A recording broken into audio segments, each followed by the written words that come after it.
aqui, antes de começar o culto, o Senhor quer falar com a igreja acerca do pecado, amém? Amém, Jesus.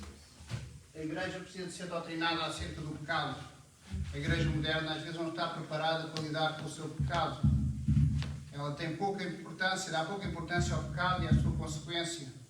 A igreja tem sido pouco severa em relação ao pecado. A igreja moderna não está preocupada com o seu pecado. E então o Espírito Santo hoje quer falar sobre o pecado.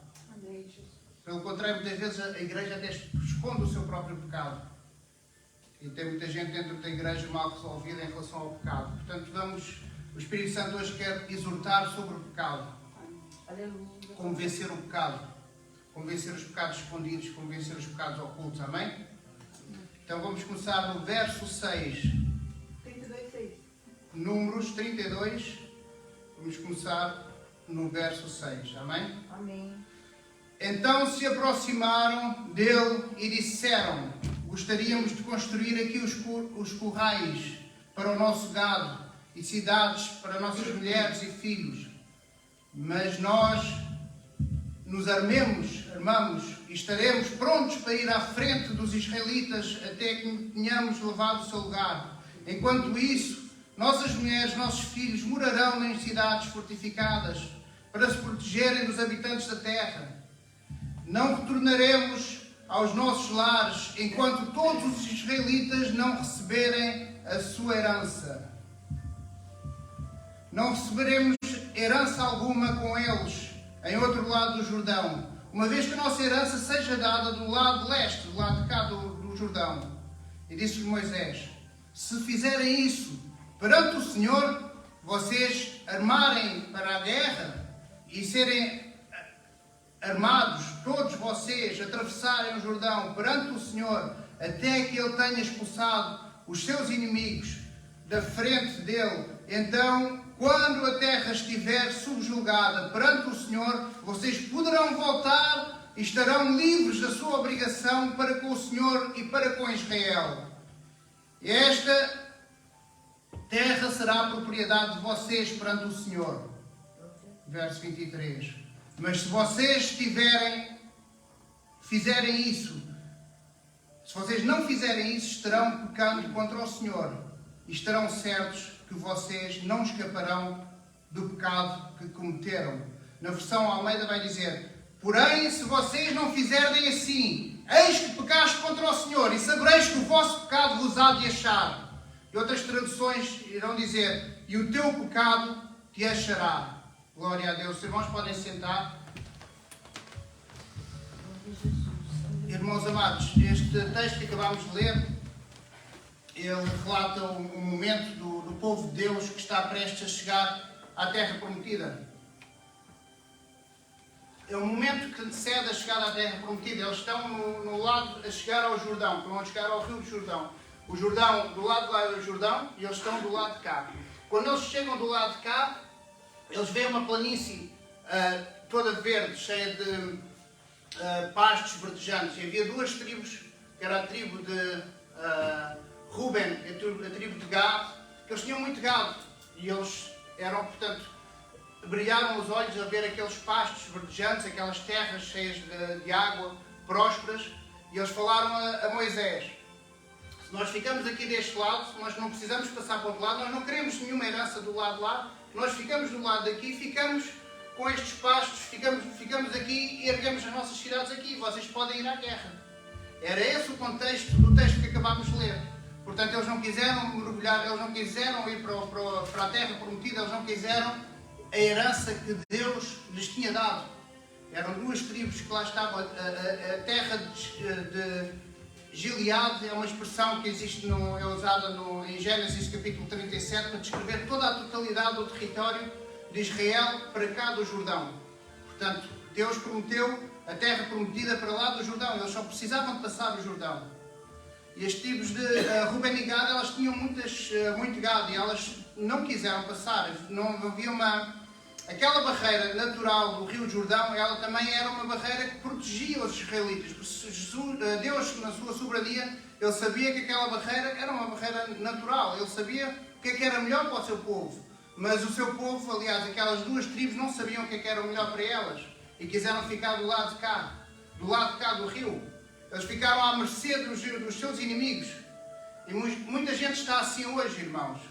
Quer viver a sua vida separada da igreja, separada da congregação, longe dos meios da graça, longe do propósito de Deus. Não querem passar para o outro lado do Jordão, não querem mergulhar, não querem fazer o propósito de Deus.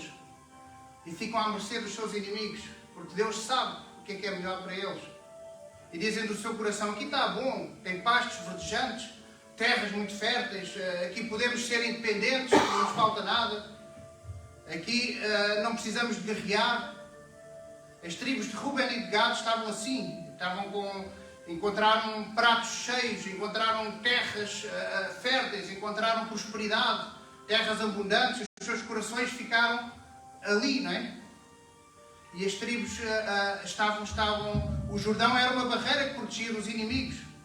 E o Senhor está a dizer: cada vez que você quer ficar na sua vidinha satisfeito, para cá do Jordão, vai estar afastado dos seus irmãos, está afastado da fé, está afastado da igreja, está afastado dos meios da graça, da congregação. Vai ter menos graça para a leitura da palavra, para entender Deus, para conhecer a Deus. Quem quiser ficar da parte de cá do Jordão, o Senhor não se vai alegrar, porque o Senhor não está fazendo a vontade de Deus, o Senhor não se vai alegrar e vai ficando cada vez mais forte, mais fraco, aliás, porque a alegria do Senhor é que ela é a nossa força. Aleluia. Você vai ficando cada vez mais fraco e mais suscetível a pecar.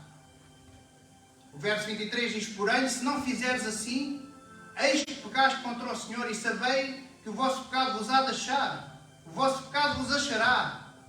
Estas tribos fazem um ato de egoísmo, irmãos. Eles estavam, o contexto como eu falei, eles queriam ficar ali. E Moisés disse não, eles insistiram. E então Moisés disse: então, se vocês querem realmente ficar aqui, ninguém vos vai obrigar. Deus não obriga ninguém. Mas façam o que vos compete. Deixem as crianças, deixem as mulheres e vão os homens de guerra, todos acima de 20 anos, vão lá guerrear connosco. Quando nós conquistarmos a guerra, voltem para lá. Agora, Moisés não é omnisciente para saber se eles levaram o povo todo, se alguém ficou com mais de 20 anos lá, se só foram meia dúzia. Mas Deus é omnisciente, Deus é omnipotente e Deus sabe todas as coisas. Aleluia.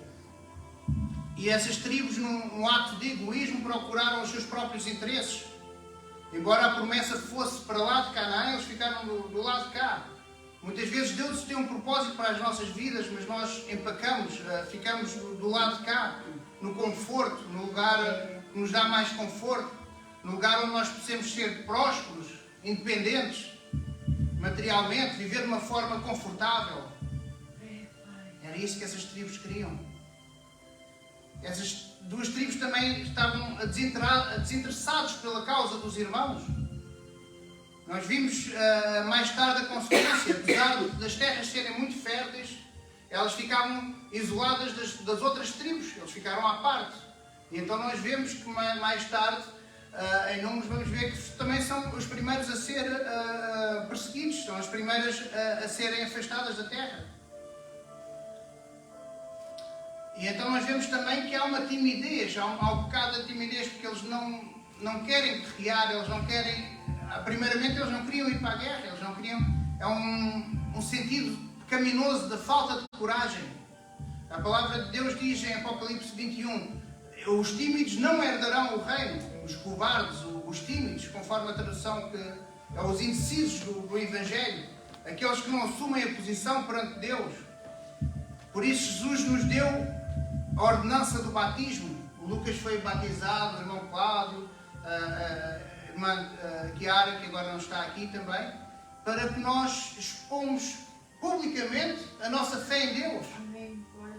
Glória a Deus. Aleluia. Por isso é que há muita gente que conhece a palavra, acredita no Evangelho, mas tem uma atitude tímida, uma atitude cobarde, tem vergonha de Cristo, vergonha do Evangelho, mas às vezes não tem vergonha do próprio pecado.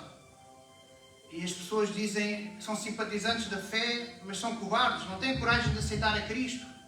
Vêm ao culto de vez em quando, não são incapazes de citar um versículo a uma pessoa da família ou do trabalho, mas acreditam, sabem que Deus existe, já tiveram experiência, mas são covardes.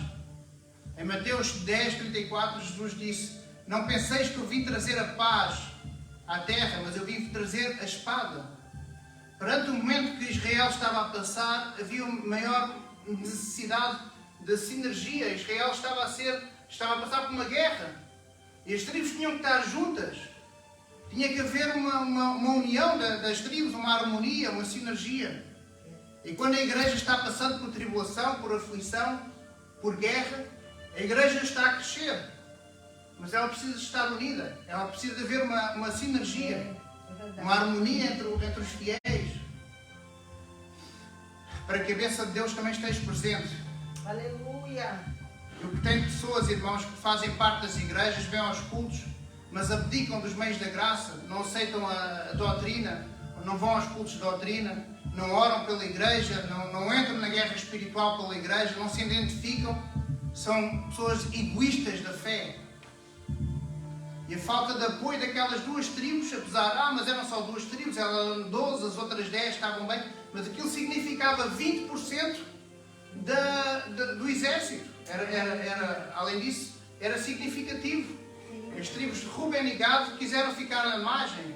E o perigo de ficar à margem da igreja, na divisa entre o reino e o mundo. Eles ficaram em cima do muro, eles não estavam nem no reino, nem no mundo, eles não estavam nem na terra prometida, nem estavam do lado de cá, eles ficaram à margem. Não havia segurança espiritual. Há muitos crentes que não são felizes em Deus, porque andam fracos, porque estão à margem, porque não têm a alegria do Senhor. E o resultado de tudo isto é falta de união, falta de comunhão com os santos, falta de perseverança. A comunhão com os santos, ela traz perseverança. No verso 32, ou no verso 8, Moisés diz que estava consciente da posse daquelas terras, mas a condição das tribos oferecia para enfrentar a guerra além do Jordão, deixava os seus bens e as suas famílias em Gileade. Portanto, Moisés não tem como controlar. Ele não sabia se eles estavam a falar a verdade, porque no coração deles era ficar ali, não era ir para a guerra, não era ajudar os seus irmãos. Por isso é que ele diz: porém, se fizermos assim, se não fizermos como combinaram, se vocês se esconderem, se vocês ocultarem, se vocês omitirem, vocês estão a pecar. O vosso pecado está omitido, está ocultado. Mas saibam que o pecado vai perseguir vocês até vos encontrar. Ele vai vos achar. Tenham certeza que o vosso pecado, ele vai vos achar. Era isso que Moisés estava a dizer. Essas duas tribos só pensavam nos seus interesses. Eles viram as terras de Gileade, um lugar de conforto, um lugar onde podiam prosperar.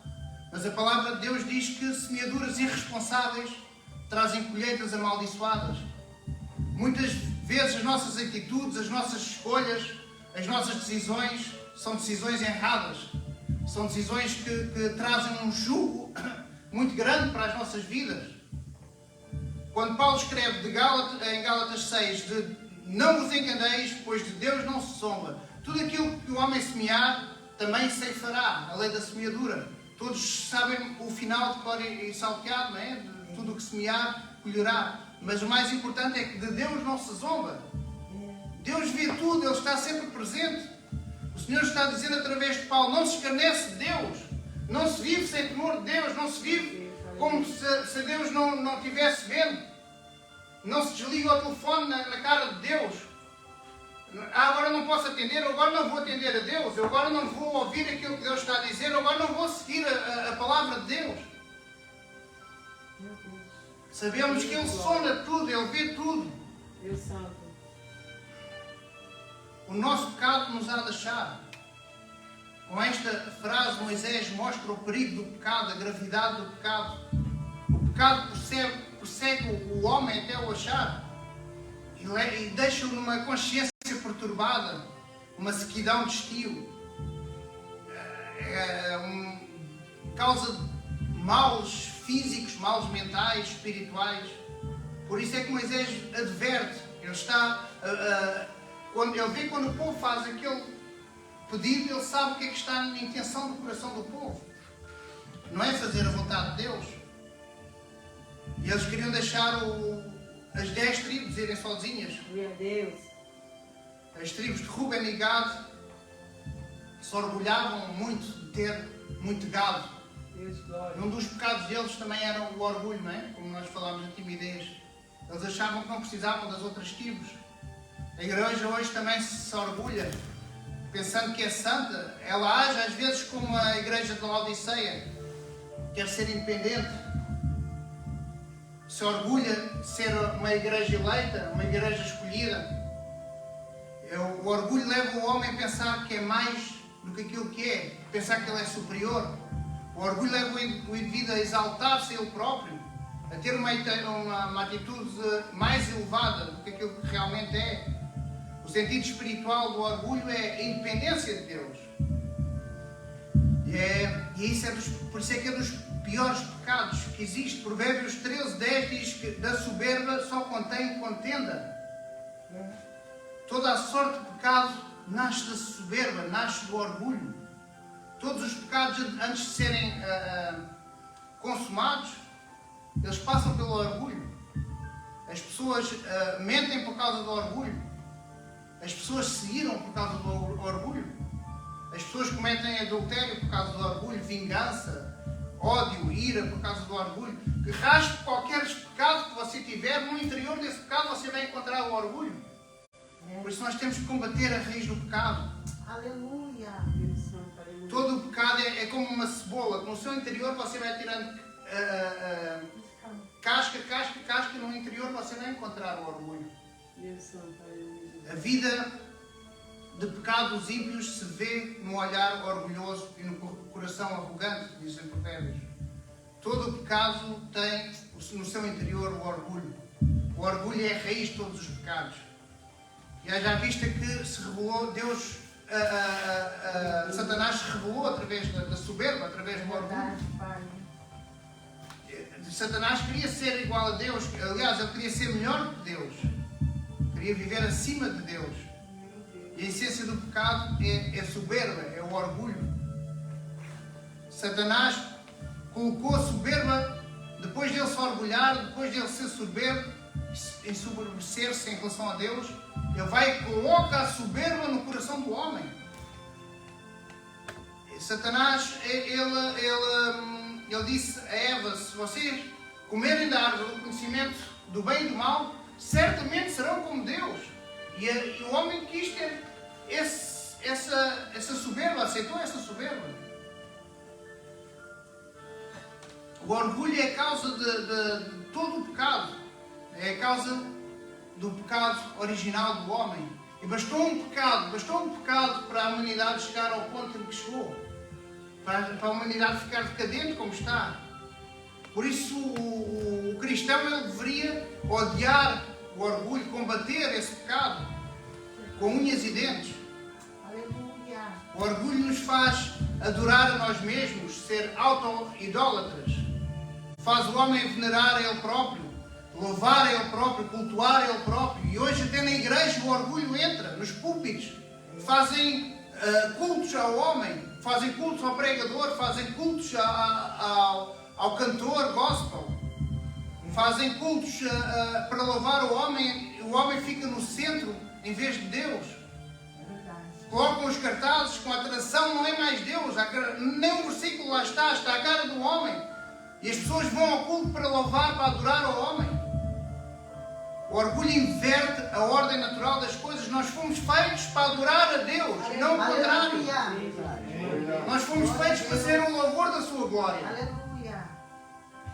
E não para sermos idolatrados, para não para sermos glorificados. É verdade, meu Pai. O Salmo 19:21 diz: tu repreendes os arrogantes, malditos os que desviados dos teus mandamentos. Aqui a tradução no original hebraico diz repreender asperamente, tem o sentido de ameaçar, odiar de coração. Deus odeia de coração Deus odeia de coração todo aquele que é soberbo. Provérbios 16:5 diz: todo o homem arrogante é abominação ao Senhor. certamente não ficará impune. Tiago fala que Deus resiste aos soberbos, mas dá graça aos humildes. Glória a Deus. Glória a Deus. Irmãos, aqui quando Tiago diz que Deus resiste aos soberbos, o original grego fala em batalhar. Resistência no sentido de luta, não é? Ele batalha, ele guerreia contra os soberbos. Você já pensou comprar uma guerra contra o próprio Deus? Deus odeia os soberbos, Ele luta contra eles, Ele peleja contra eles. Assim diz o Senhor, não sou eu que vou dizer, é a palavra de Deus. Deus não aceita o soberbo, Ele não aceita a oração do soberbo. Ele não aceita a oferta, a súplica do soberbo. Ele não dá graça ao soberbo. Se não vencer a soberba do seu coração, não adianta ofertar. Não adianta orar, não adianta participar na ceia, fazer votos. Deus sente náuseas do soberbo. É isso que diz a palavra de Deus. Dizem por aí que Deus odeia o pecado e ama o pecador, mas aqui o que está a dizer em relação ao soberbo é outra coisa. Deus odeia o soberbo. Martin Lloyd Jones diz que até a nossa humildade é soberba. No nosso coração, no interior do coração, nós temos soberba, irmãos. E o orgulhoso, ele procura sempre o elogio, ele procura sempre o reconhecimento. Ele vive em busca do reconhecimento, em vez de viver em busca do conhecimento de Deus, ele quer o seu próprio reconhecimento. Quer ser visto pelos outros, quer ser valorizado daquilo que ele faz, daquilo que ele pensa, daquilo que ele é. É isso que é o soberbo. Por isso que ele busca, não busca a Deus, ele não busca a glória de Deus, mas ele busca a sua própria glória, ele busca ser elogiado, exaltado, ele busca o seu próprio louvor. O soberbo se satisfaz quando o próximo é criticado, irmãos. Isto é muito importante. O soberbo às vezes está aqui no culto connosco, mas se o pregador dá um fiasco, ele, no seu coração ele diz glória a Deus. Ele usa o nome de Deus em vão. Quando alguém cai em pecado, ele não se compadece. O soberbo no seu coração diz, olha, ainda bem que ela caiu, que é para ver se não dizem mal só de mim.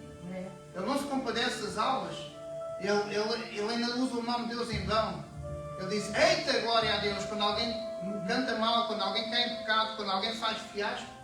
Assim é a reação do soberbo, irmãos. Tem muito soberbo dentro da igreja. Temos de estar atentos, vigiar e orar. Aleluia.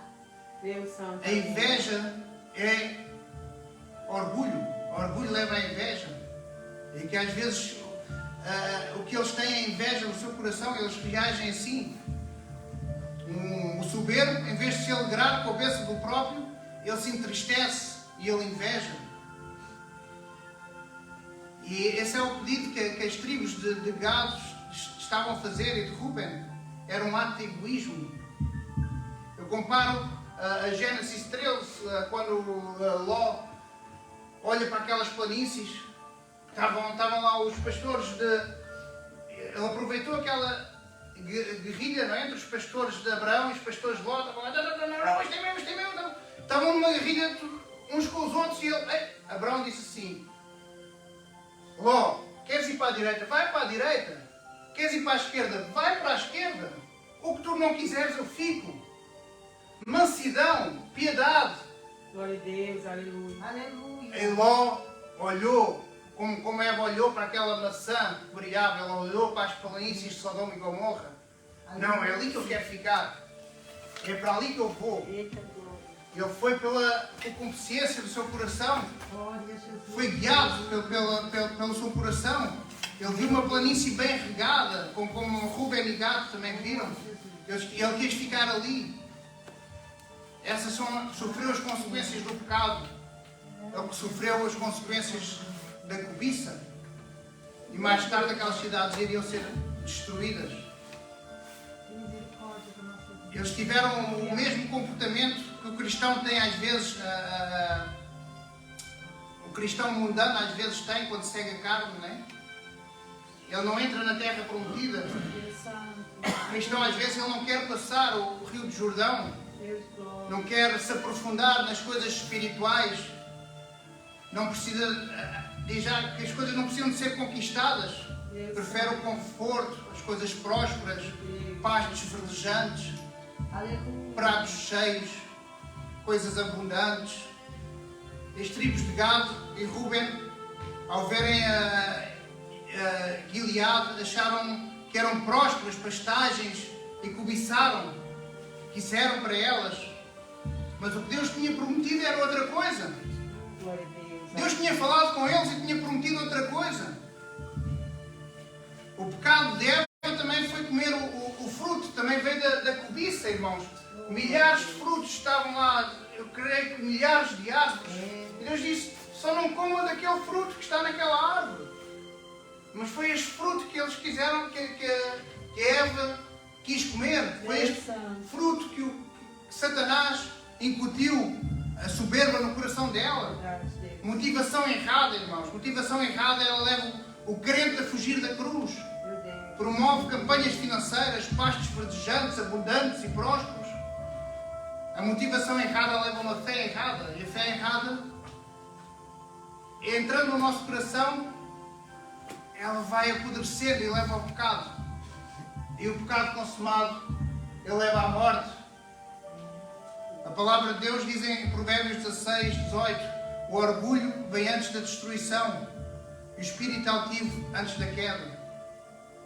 Muitos têm tropeçado e caído, mas ninguém se acha melhor do que ninguém, principalmente na espiritualidade. Esta é uma maneira de evitar o tropeço. Quando achamos que somos bons em algo, passamos a não nos preocupar com os perigos. Se você pensar em alguém que está tropeçando em tudo, tropeça até na calçada, né? Vai perceber que acontece isso por falta de cuidado, por falta de vigiar, por falta de orar, por falta de dar importância aos perigos, dar importância à palavra de Deus, por causa da soberba do seu coração.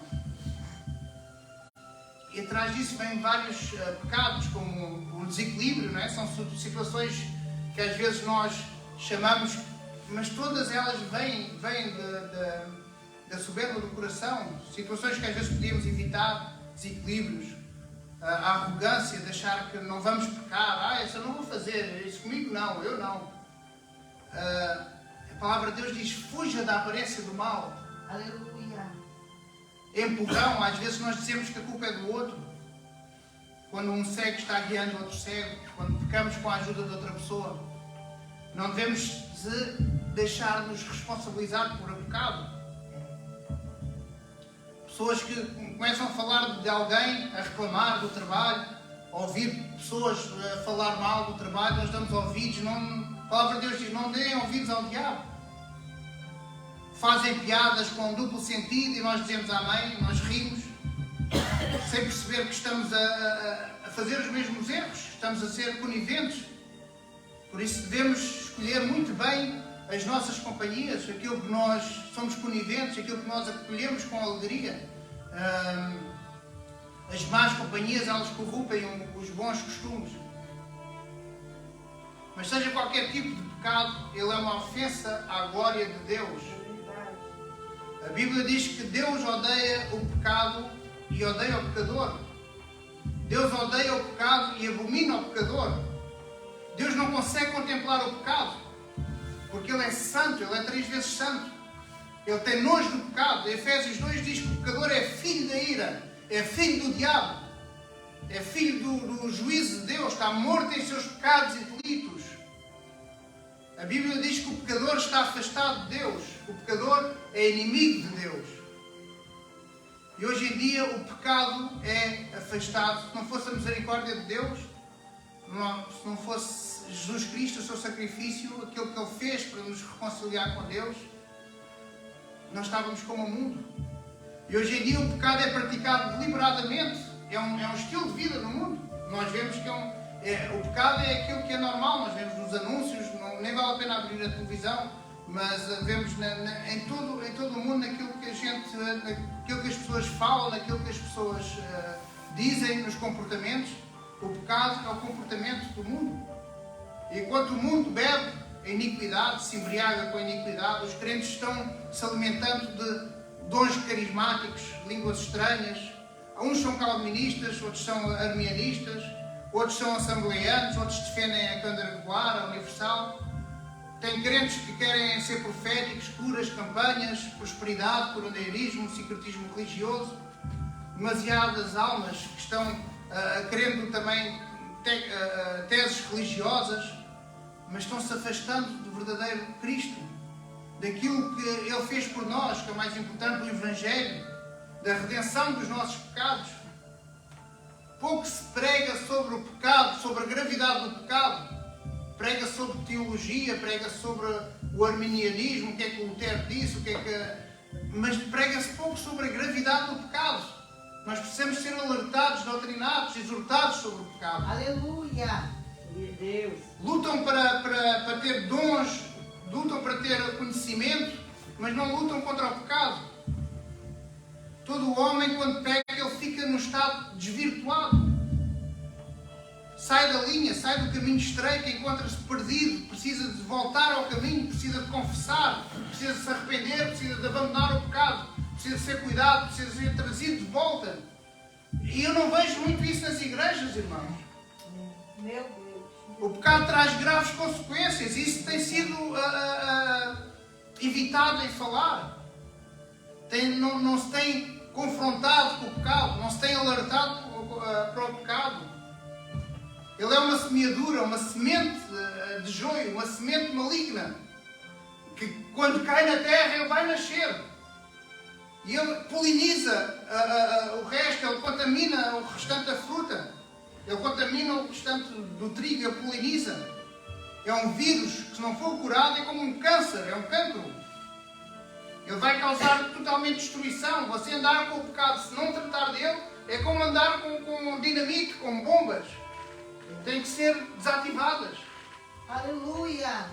O pecado é um cancro, irmãos. O cristão hoje não trabalha para vencer os pecados. Muitos estão vivendo uma vida de pecados. Têm pecados ocultos. Pessoas mal resolvidas em relação aos seus pecados. Não tratam do pecado. Não vivem para resolver o pecado. Não sentem, não sabem a gravidade do pecado.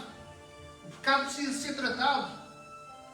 Muitos crentes que falam, até que nem pecam, relativam o pecado, dizem que tropeçam. Não, isto eu tropecei. Existe um relativismo em relação ao pecado, crentes que falam que cada um tem o seu conceito de pecado. Para si é pecado, para mim não é pecado. Depende do coração.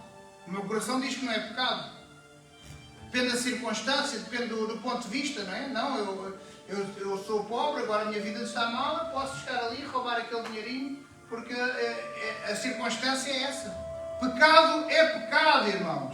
Aleluia. E tem que ser tratado com a gravidade que ele merece. Existe na própria igreja pluralismo em relação ao pecado. Para si é pecado, para mim não é pecado. Tem crentes que falam da psicologia do pecado, soluções psicológicas para resolver o pecado, coaching para resolver o pecado. Apresentam razões patológicas, ou seja, que têm a ver com a minha enfermidade, o pecado que eu cometo. Razões psicológicas para admitir o pecado, para justificar o pecado que têm. Têm razões psiquiátricas para pecar. Mas o que eles querem é justificar o pecado, é ter razão para pecar.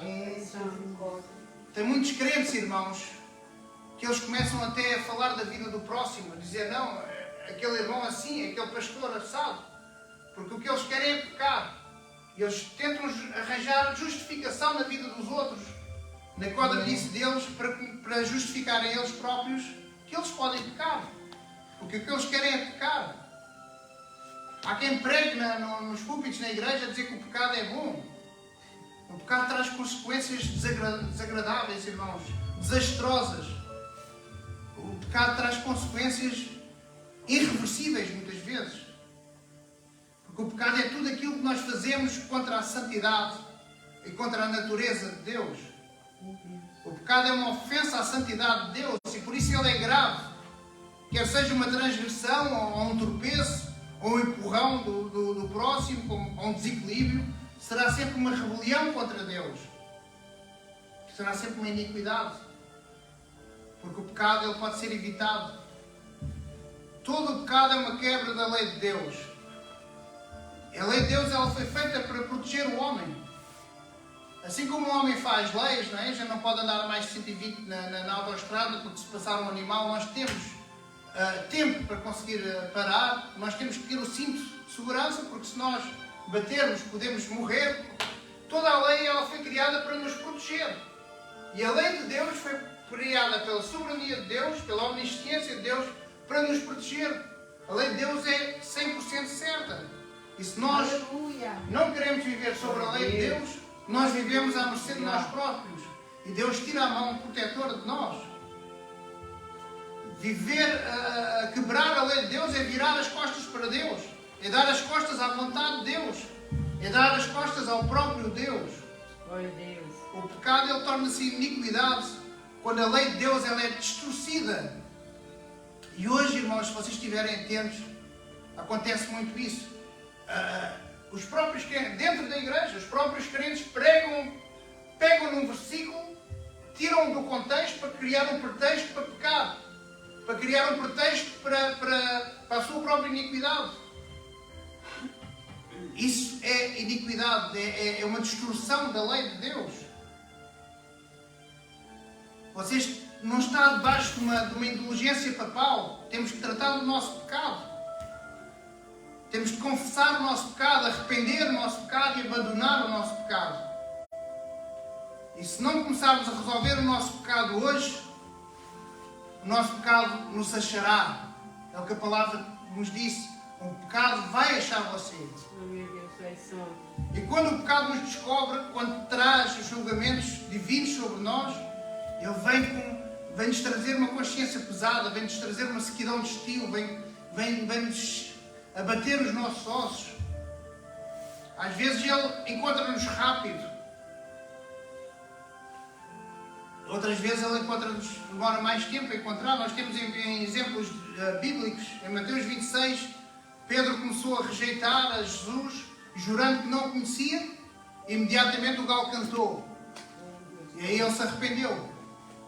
Mas em Mateus 27, quando Judas havia traído Jesus, 30 moedas, ele nem regateou, está aqui, 30 moedas, dá cá, é minha. Traiu Jesus, depois quando caiu em si, veio o remorso, ele não passou para o arrependimento, ele foi ao remorso, devolveu as moedas aos chefes dos sacerdotes e logo depois deixou que o remorso o tomasse. Ele não se arrependeu. Dependendo da sua atitude, você vai encontrar a misericórdia de Deus ou a sua própria destruição. Pode demorar muito, pode demorar pouco. Quanto mais demorar a ser descoberto, mais consequências o pecado vai trazer a você. Mais tempo você vai dar ao pecado para que ele cresça, para que ele floresça, para que ele dê fruto. O pecado é uma semeadura, é uma semente lançada, uma semente sendo plantada. Uma hora o pecado vai germinar, uma hora ele vai mostrar o seu fruto, irmãos. Eu queria dar uma visualização para os irmãos, uma pequena história para os irmãos terem uma ideia de como é que o pecado é. Havia um casal que tinha 2 filhos, uma menina mais nova e um menino mais velho. O menino era mais forte, era mais velho, ele ajudava as pessoas, ajudava o casal, ajudava o pai na horta, nas coisas diárias. Eles eram agricultores, ele era assim mais novo que o Lucas. E a menina era uma menina que ainda brincava. Aliás, ainda brincavam os dois com bonecos, brincavam de coisas. E então uma vez a mãe, que eles eram pessoas pobres, humildes, agricultores, a mãe cose com trapos, com panos, um boneco para cada um. E no interior coloca milho, grãos de milho, porque eles semeavam milho e ela não tinha nada para colocar, colocou lá milho. E cozeu um boneco para cada um. As crianças ficaram tão felizes, brincavam todo o dia com os bonecos. Mas o filho mais velho, ele tinha que ajudar o pai.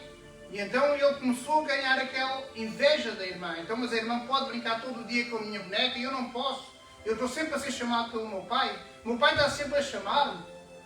O meu pai está sempre a repreender-me por eu ser mais velho. Que culpa tenho eu do pai chamar-me?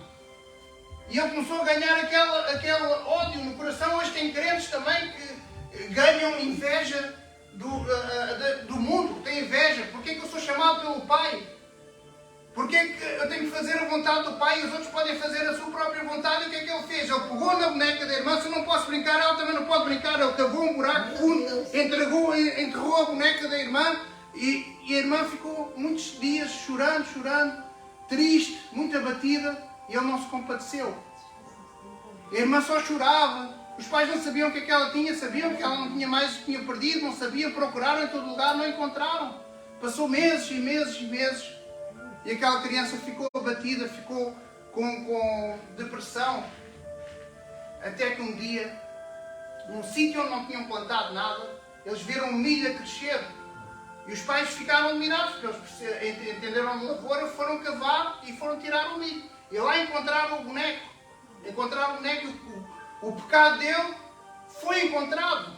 O pecado dele gerou fruto. O pecado dele tinha sido escondido debaixo da terra, dentro da terra, mas mais tarde foi encontrado. E quanto mais você esconde o seu pecado, maiores vão ser as evidências. Mais exposto ele vai ficar lá na frente, como aconteceu a Davi. Ele foi exposto perante todo Jerusalém, com todas as suas mulheres, 20 mulheres. Meu Deus. Aquela criança nunca contou o seu pecado, mas o pecado foi germinado. O pecado apareceu. E será que você tem enterrado o seu pecado? Será que você tem escondido o seu pecado? Será que você tem pecados ocultos? Será que você tem tratado com o seu pecado? É porque, irmãos, aqui ninguém tem indulgência. Nós conhecemos a palavra de Deus. Ninguém pode pagar os seus pecados. Ninguém pode apagar os seus pecados, nem evitar as consequências do pecado. Se você não expor o seu pecado, se você não confessar o seu pecado, se não lidar com o seu pecado, se não revelar o seu pecado, se arrepender, confessar, o seu pecado vai achá-lo. O pecado vai encontrar, vai achar. Um dia o seu pecado vai achar você, mais cedo ou mais tarde. E quando mais tarde ele encontrar, pior é. E tem gente na igreja que ainda não encontrou o seu pecado. O pecado é um cancro que precisa ser tratado precocemente. É como se fosse, como eu disse, um explosivo que a gente carrega, que a qualquer momento ele pode explodir e pode nos explodir. Portanto, encontre o seu pecado antes que ele exploda você. Glória a Deus. Você tem que ter uma atitude perante o seu pecado antes dele germinar, antes dele dar fruto, antes dele procriar. Deus de glória, Deus de glória. E Davi teve as consequências, como eu falei, do seu pecado. Um homem segundo o coração de Deus. Quanto mais nós, irmãos. Davi, um homem segundo o coração de Deus, pecou e escondeu o seu pecado. Oh, glória a Deus, Pai Santo, Deus. Porque nós às vezes temos pecados que estão escondidos, mas nós não sabemos. E nós dizemos, não, eu sou uma pessoa já regenerada, eu nasci de novo. Eu sou uma pessoa, Deus me conhece, Deus gosta do meu coração, eu sou uma pessoa segundo o coração de Deus. Segundo o coração de Deus era Davi, e ele pecou. Um homem que era rei de Israel com 17 anos.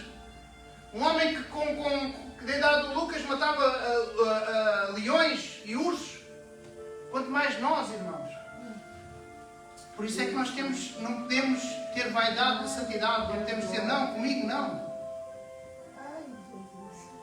2 Samuel capítulo 11. A Bíblia diz que era o tempo em que os reis costumavam ir para a guerra. Deus Santo, aleluia. E Davi estava lá, dormindo até tarde.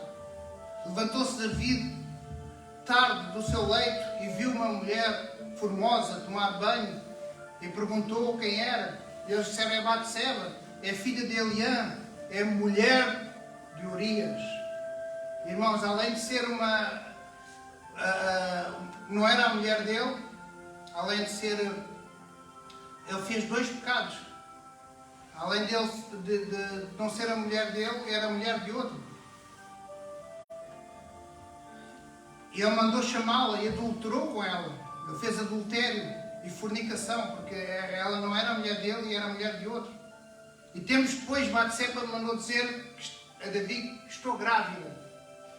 As consequências do pecado começaram logo a vir com a Davi. O pecado germinou logo a seguir. E a Bíblia diz que era tempo dos reis irem para a guerra. Quer dizer, o pecado de Davi germinou no tempo de guerra. No tempo em que era para estar na guerra, foi na altura que ele estava a pecar com Batseba. Davi estava se alimentando do pó da terra, acordando tarde, dando prioridade à sua caminha, à sua preguiça, aos seus manjares, às suas bebedices. E a Bíblia afirma que as obras da carne, elas manifestam-se da carne. Em Gálatas 5 diz que a imoralidade sexual, a impureza, libertinagem, idolatria, feitiçaria, ódio, discórdia, ciúmes, ira, egoísmo, dissensões, fracções, inveja, embriaguez, orgias e coisas semelhantes. Elas manifestam-se na carne. O apóstolo Paulo coloca a imoralidade sexual em primeiro lugar, quando ele fala em imoralidade sexual. Porquê? Ele vai dizer em 1 Coríntios 6, fugir, portanto, da imoralidade sexual. Pecado é pecado, irmãos, mas ele diz a imoralidade sexual, qualquer outro pecado, a pessoa comete fora do corpo. Todavia, quem peca sexualmente, peca contra o seu próprio corpo. Ou ainda não entendeis que o vosso corpo é santuário do Espírito Santo, que habita em vós, o qual tendes parte de Deus, e que não pertencei a vós mesmos. Irmãos, depois nós sendo chamados por Deus, passamos a ser santuário do Espírito Santo de Deus. Nós passamos a ser sagrados. Aí é grave quando a gente peca sexualmente com o nosso corpo. Esse pecado é grave e precisa ser imediatamente tratado, imediatamente arrependido. E Davi não só pecou, mas também não se arrependeu. Ele pecou com Batseba, mulher de Urias, praticou fornicação e adultério, mentira e assassinato. Meu Deus. Tudo porque a soberba encontrou o coração dele. Tudo por causa da cobiça. Não, eu quero, é meu, é para mim, eu quero mais. Cobiça já nasce nas crianças. Isso é que ele diz no Salmo 51, é pecado me formou minha mãe. As crianças quando nascem já querem, não, é meu, fazem birras. E nós, por isso é que nós temos de ser transformados. Nós não somos aquele velho homem. A Bíblia diz que um abismo chama outro abismo, no Salmo 42. E ele, em vez de se arrepender, foi criando desculpas, foi chamando outros abismos. Foi tentando esconder o seu pecado com outros pecados. Ele acordou tarde, não pelejou, deu brecha. Isso tudo levou a cair, a adulterar com uma mulher casada. E ele quebrou 2 mandamentos de uma vez, só para satisfazer os seus impulsos carnais. Ele, ao invés de expor o seu pecado, se quebrantar, confessar, tratar com o seu pecado, ele escondeu o seu pecado. Nesta passagem nós vemos quais foram as consequências do pecado. Foi uma sequência de maldições. Davi vai passar por uma sequência de maldições que só comparável àquilo que está escrito em Deuteronômio 32. Davi não confessou o seu pecado, não expôs o pecado, mas Deus expôs o pecado em Jerusalém com as suas 20 mulheres. Deus trouxe consequências 4 vezes pior. Ele matou uma pessoa, 3 filhos dele, 4 filhos dele foram mortos. Imaginem o que é, irmãos, 4 filhos seus serem mortos, uns pelos outros, filhos perseguirem ele. O rei Davi foi um homem que escondeu o seu pecado, abafou o caso, usou o seu pecado para se justificar, para pecar mais ainda, tentando esconder o seu pecado. A história de Davi fala connosco, irmãos. Com muita gente que às vezes anda brincando com o seu pecado, como eu estou-me a lembrar que a pastora Ana, pelo Espírito Santo, orou aqui. Anda gente brincando, esconde com o seu pecado. Irmãos, é grave. Davi, 9 meses, e ele não, eu acho que ele já se tinha esquecido do pecado. 9 meses em que ele comia, bebia, casava-se e dava-se em casamento, comia aqueles grandes manjares, banquetes do Palácio Real, bebia o melhor vinho, governava, prosperava, vencia guerras, aumentava o seu património. 9 meses, não estava nem aí. Talvez alguém que esteja aqui, alguém que esteja a escutar esta mensagem em casa, está prosperando, nem vem à igreja, prospera, está vencendo guerras, está passando as cadeiras na universidade, né? está passando o vestibular, está prosperando na escola, está recebendo aumento no salário na empresa, está sendo promovido, está sendo promovida, mas não tratou com o seu pecado. E o pecado vai achar você. O pecado vai o encontrar. Verdade, Senhor. Davi já tinha esquecido o seu pecado, mas o pecado estava oculto, estava escondido, estava encoberto. Mas o pecado o achou. E graças a Deus, glória a Deus, Glória a Jesus. que Deus mandou Natã para achar o pecado dele. É. E se o Senhor não tivesse mandado o profeta, irmãos? Eu queria que os irmãos agora tomassem muita atenção, porque imaginem se Deus não tivesse mandado o profeta a Davi, o que é que tinha acontecido? Quanto tempo é que ele ia esconder mais o pecado? Talvez ele tinha escondido, eu tenho a certeza, logicamente ele ia esquecer aquele pecado. Irmãos, tem pessoas que continuam escondendo os pecados, têm pecados de estimação que estão abafando, escondendo, ocultando. Mas o que o Senhor quer dizer esta manhã, se não lidarem com o seu pecado hoje, se não se arrependerem do seu pecado, se não pedirem perdão, se não retratarem dos vossos pecados, se não confessarem, você encontrará esse pecado no dia do julgamento. Aí não há nada a fazer. Pecados ocultos, não confessados, não trabalhados, não abandonados, são pecados escondidos. E se não lidar com os seus pecados, se não resolver os seus pecados, se não abandonar os seus pecados, chegará a uma altura do tempo em que não haverá mais tempo. No dia do juízo não haverá mais tempo, irmãos. No dia do juízo o Senhor não vai mandar Natã, não vai mandar Samuel, não vai mandar a pastora Ana, não vai mandar nenhum profeta. No dia do juízo é o Senhor que vai ser o nosso juiz. O juiz dos juízes. Apocalipse 20, verso 12 vai falar depois. Vejam como é que vai ser no dia do juízo, irmãos. Depois vi um grande trono branco e aquele que nele estava assentado, a terra e o céu fugiram da sua presença. E não encontrou lugar para eles. E vi também os mortos, grandes e pequenos, como a pastora Ana orou aqui, que tinham feito, segundo o que tinham feito estava registado nos livros. O mar entregou os mortos que nele havia, e a morte e o Hades entregaram os mortos que neles haviam. E cada um foi julgado de acordo do que tinham feito.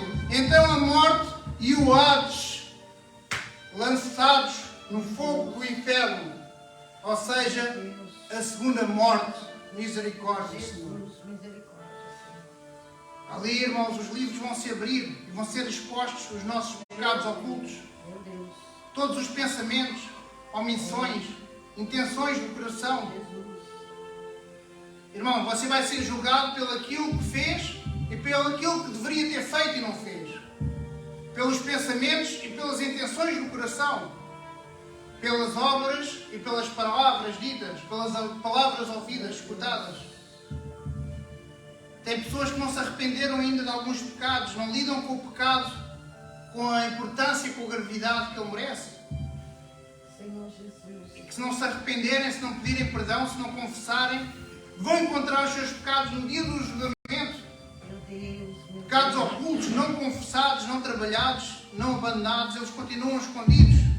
E chegará uma altura do tempo Jesus. em que não haverá mais tempo. Meu Deus. Até quando, irmãos, vamos deixar esse pecado escondido?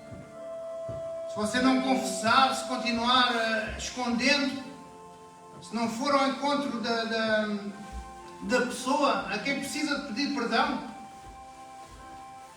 se não for ao encontro da pessoa a quem deu prejuízo, a quem deu constrangimento, muitas vezes não é só pedir perdão ao pastor, não é só pedir, em primeiro lugar temos que pedir perdão a Deus. O salmista diz: contra ti, Senhor, contra ti eu pequei.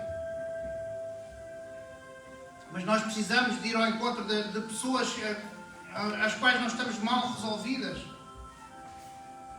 Precisamos pedir perdão, confessar aquilo que nós fizemos em trevas, aquilo que nós fizemos no oculto, no escondido. Não podemos continuar escondendo a nossa responsabilidade, fugindo do pedido de perdão, fugindo da exposição do nosso pecado, fugindo da confissão. Se você não tratar com o seu pecado vai o encontrar, o seu pecado vai o achar. E tem pessoas que não se arrependeram ainda de alguns pecados, não se reconciliaram com o próximo, às vezes da própria família. Nutrem ódio no coração, nutrem inveja no coração, nutrem ira no coração. O problema é que há pessoas que ainda têm pecados que não têm a coragem de pedir perdão, não têm a coragem de confessar, não têm pecados que às vezes até usam argumentos para pecar, para não se arrependerem. E o mais grave, irmãos, tomem atenção, o mais grave é pecados em que você acha que não vos vão encontrar mais.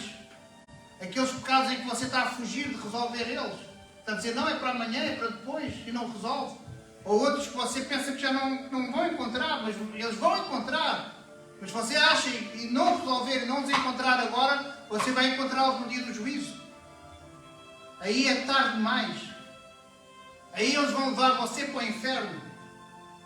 Romanos 2 vai dizer, e acontecerá no dia em que Deus julgar os segredos dos homens, os segredos do coração do homem, mediante Jesus Cristo, conforme declara o meu evangelho. Glória a Deus. Você vai ser julgado pelo aquilo que fez, mas também vai ser julgado pelo aquilo que devia ter feito. Você vai ser julgado pelas palavras, pelas obras. É isso que Paulo está a dizer. Pelos seus pensamentos, pelas intenções do seu coração. Irmãos, tal como Davi, o Senhor tem um chamado para a sua vida. E Ele vai mandar o profeta. Talvez Ele esteja a mandar o profeta agora, apontando o dedo na sua cara, dizendo, este homem é você. Esse homem que matou a cordeirinha é você. É você que tem que se arrepender. Essa mulher é você.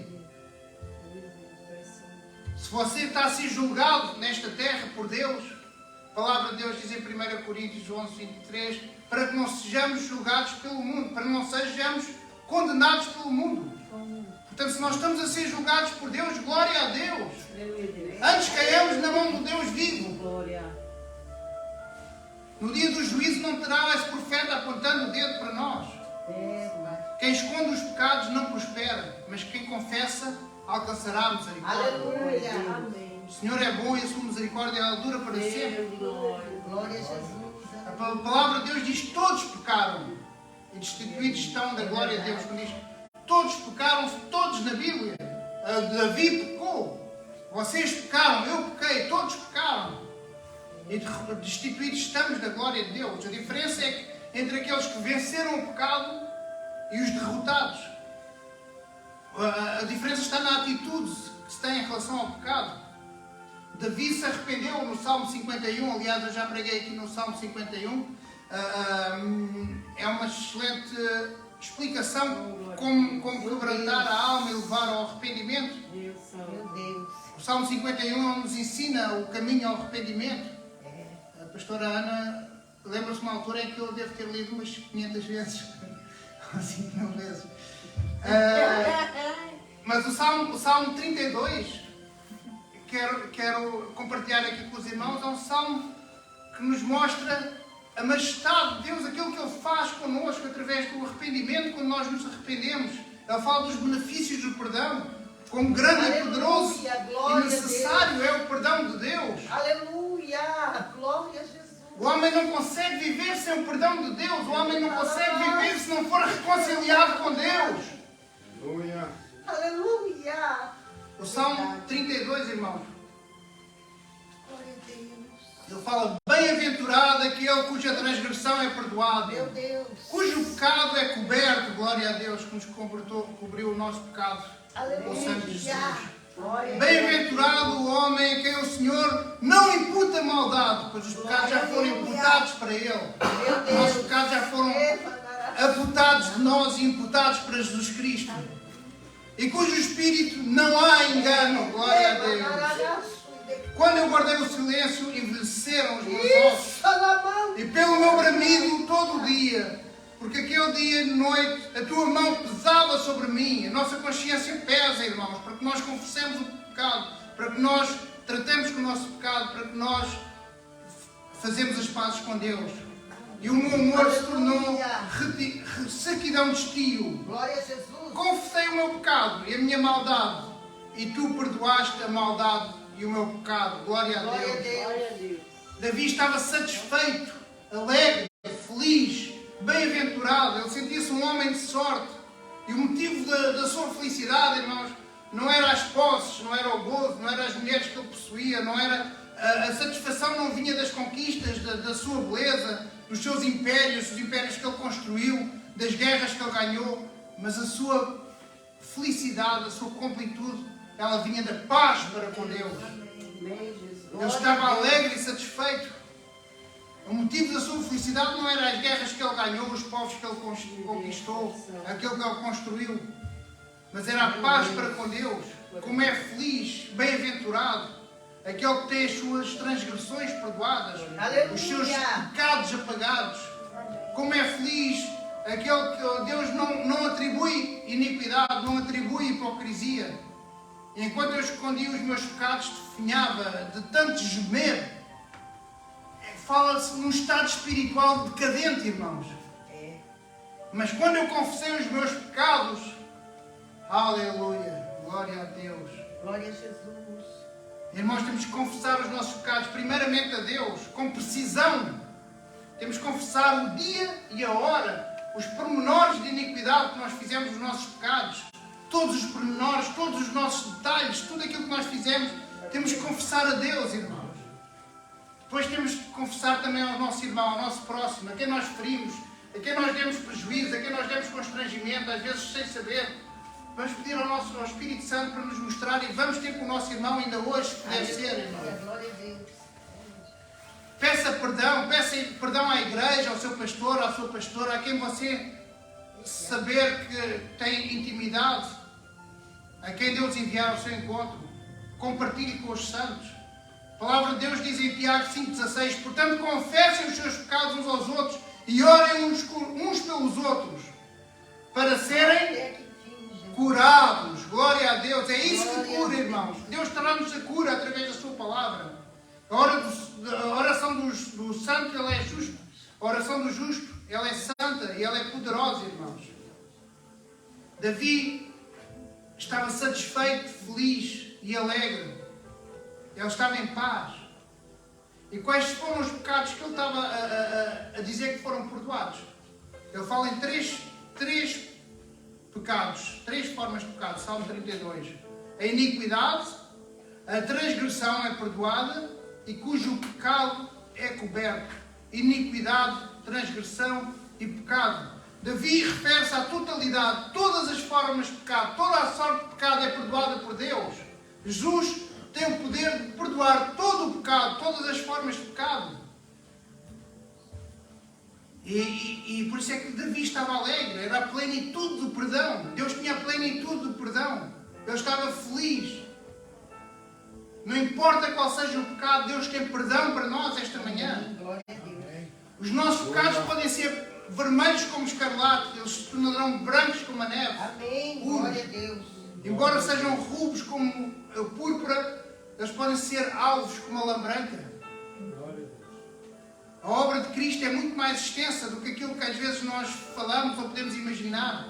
Glória Porque a às Deus. vezes Ele é pregado. Ele derramou o sangue para nos justificar do nosso pecado. Para Aleluia. tirar a culpa dos nossos pecados, para nos justificar e para nos perdoar, para nos dar graça, para não perdoar, para não pecar mais. Quando Ele diz: cheguemos-nos, pois, ao trono da graça, para acharmos graça em tempo oportuno, é porque Ele nos dá graça para não pecarmos mais.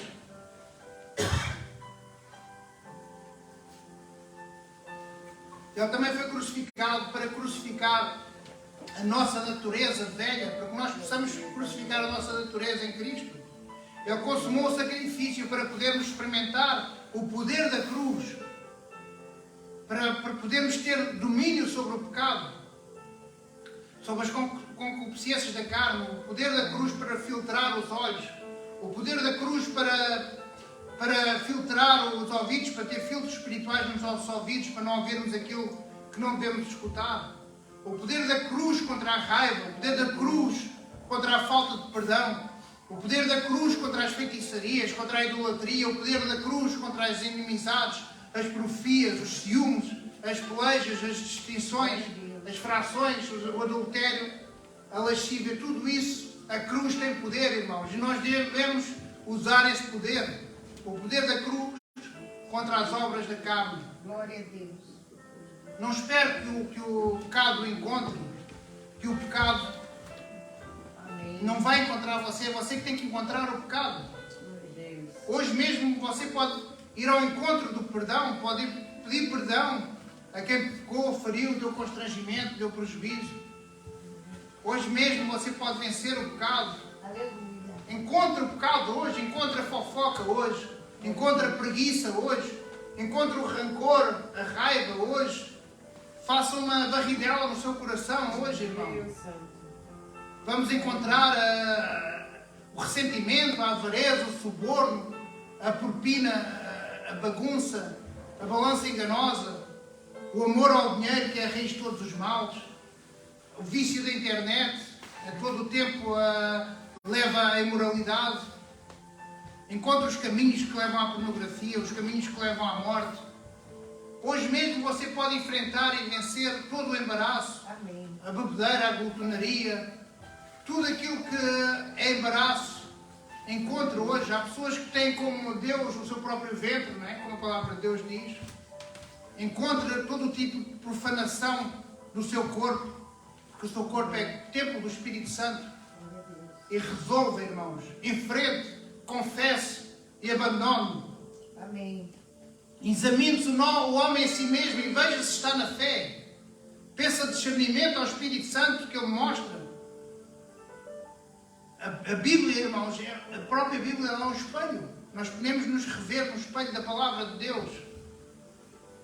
Pedir misericórdia a Deus para podermos ser julgados por Deus, mas não sermos condenados pelo mundo. Amém.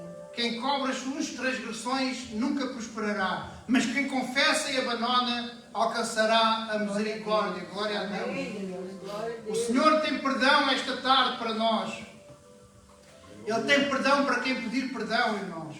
Para quem quiser se arrepender, quem quiser voltar para trás, não voltar a fazer, quem quiser expor os seus pecados, confessar e abandonar, quem quiser ser livre do pecado, o Senhor tem perdão esta tarde, irmãos. Vamos vencer o pecado agora, pedir ao Espírito Santo que nos convença do pecado, que expurgue os nossos pecados ocultos. Vamos varrer do nosso coração, da nossa mente, do nosso psique, todos os pecados encobertos, todos os pecados escondidos. Glória a Deus. Vamos confessar a Deus os nossos pecados e pedir perdão, irmãos. Vamos fazer esse exercício agora, irmãos. Vamos baixar a cabeça. Eu quero convidar a igreja a lidar com o seu pecado agora, irmãos.